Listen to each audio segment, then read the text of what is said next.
Parce que j'ai le sens de l'humour, je me permettrai de reprendre vos propos sans aucun esprit polémique. Mais alors honnêtement, plus c'est gros, plus ça passe. Vous qualifiez donc de délibération technique une délibération à 1 milliard d'euros? Monsieur Guerre, mais il faut quand même un sacré aplomb pour avoir le culot de dire ça. Je vais juste quand même vous rappeler la situation dans laquelle on a hérité de ce qu'était le réseau ferroviaire quand vous nous l'avez transmis. SNCF Réseau, Monsieur Guerre, m'a proposé, suite à l'incapacité qui avait été la vôtre d'investir sur le réseau, notamment en Auvergne, de fermer 60% du réseau ferroviaire auvergnat. Et vous avez le culot de venir ici nous donner des leçons? SNCF Réseau me demandait de fermer 60% des lignes. Il considérait qu'il fallait un besoin d'investissement de 800 millions d'euros suite à l'incurie qui avait été la vôtre sur l'investissement du réseau ferroviaire. Juste un chiffre, Monsieur Guerre. Les 2 régions additionnées avaient mis sur les petites lignes que vous aviez totalement sacrifiées 70 millions d'euros seulement sur votre mandat. Nous en mettons 270 millions d'euros. Et vous osez ensuite venir ici en disant pas de problème. Vous qui êtes un élu de l'Allier, tout le nœud ferroviaire autour de Montluçon était sacrifié. Toutes les lignes autour de Gannat devaient être fermées.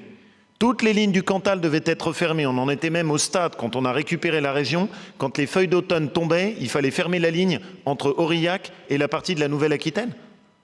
Il fallait fermer la jonction entre Brioude et Clermont-Ferrand. Vous aviez laissé des lignes dans un tel état sur la partie rhône-alpine où il n'y avait même pas 1 euro d'investissement sur les petites lignes, à tel point qu'on a été amené à faire réouvrir une ligne que vous aviez accepté de fermer entre Boin et Montbrison.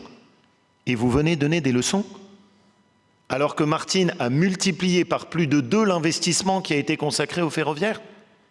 Et vous dites qu'il n'y a pas d'ambition ensuite? Eh bien, les habitants d'Auvergne apprécieront. Vous considérez que l'État dans lequel vous avez laissé Clermont-Paris était digne? On est amené à investir pour essayer de gagner 15 minutes et faire en sorte de pouvoir améliorer la fiabilité, là où rien, pas 1 euro n'avait été mis pour permettre d'améliorer les choses entre Clermont et Paris. Le fret ferroviaire était laissé totalement à l'abandon et toutes les lignes devaient fermer.